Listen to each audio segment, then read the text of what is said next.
Okay, today we're diving into something really cool. It's an essay from Notion's co-founder, Ivan Zhao, called Steam, Steel, and Infinite Minds. And trust me, it's going to give you a totally different way to look at this whole AI revolution. All right, let's just get it out there. This is the big one, isn't it? The question that's literally everywhere. It's the headline, the fear, the first thing people ask. It's this default, kind of anxious way we've all been trained to think about AI. But what if that's the completely wrong question to be asking?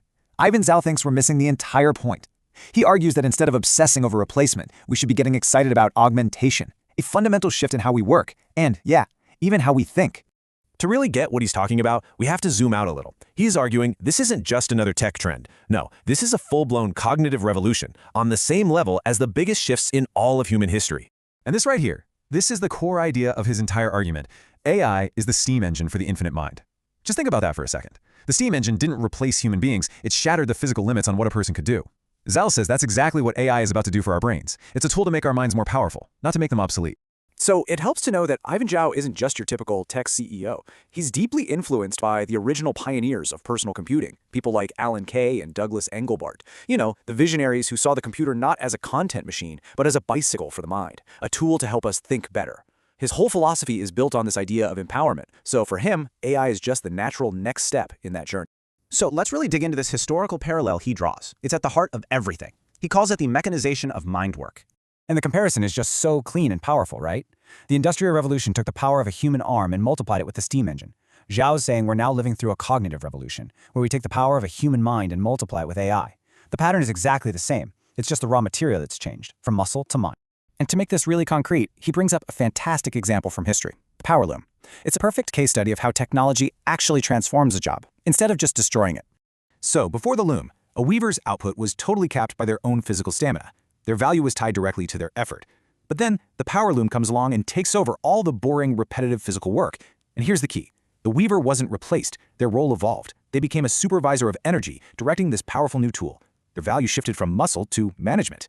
This brings us right to today. Zhao argues the exact same thing is happening right now to knowledge workers. AI is starting to do the heavy cognitive lifting, the research, the first draft, the data analysis. Our role is evolving. We're becoming supervisors of intent. We're the ones who provide the vision, the strategy, the creative direction.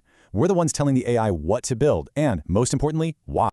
Now, this idea of evolving into a supervisor actually leads to an even bigger concept, a fundamental change in our entire relationship with computers.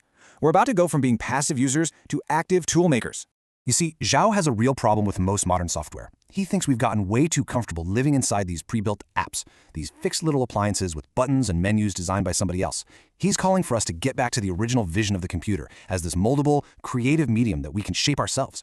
And he has a name for this future: liquid software. Imagine that, software that isn't a rigid app, but a fluid material. You don't need to know how to code, you just need to be able to describe what you want. Build me a dashboard that tracks my project's progress and sends me a summary every morning.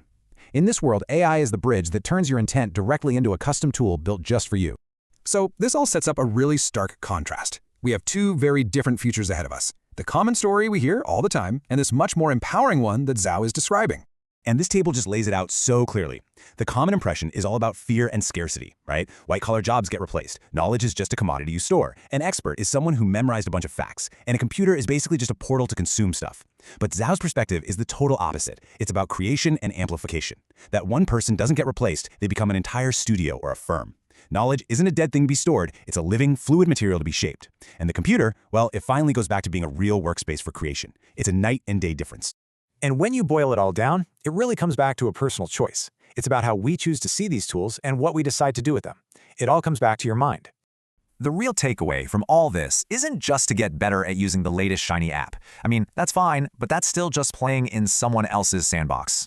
The true paradigm shift happens when you start to see yourself as a builder, when you use these incredible new abilities to construct your own workflows and systems that are tailored uniquely to how you think and how you work. Ultimately, this vision is about using technology not just to check things off a to-do list, but to actively structure and enhance your own thought processes. It's about becoming an architect of your own mind. I mean, what an empowering way to view the future. So that leaves us with one essential question. If AI really is the steam engine for the mind, and if the only real limits are our own ambition and intent, what tools will you build?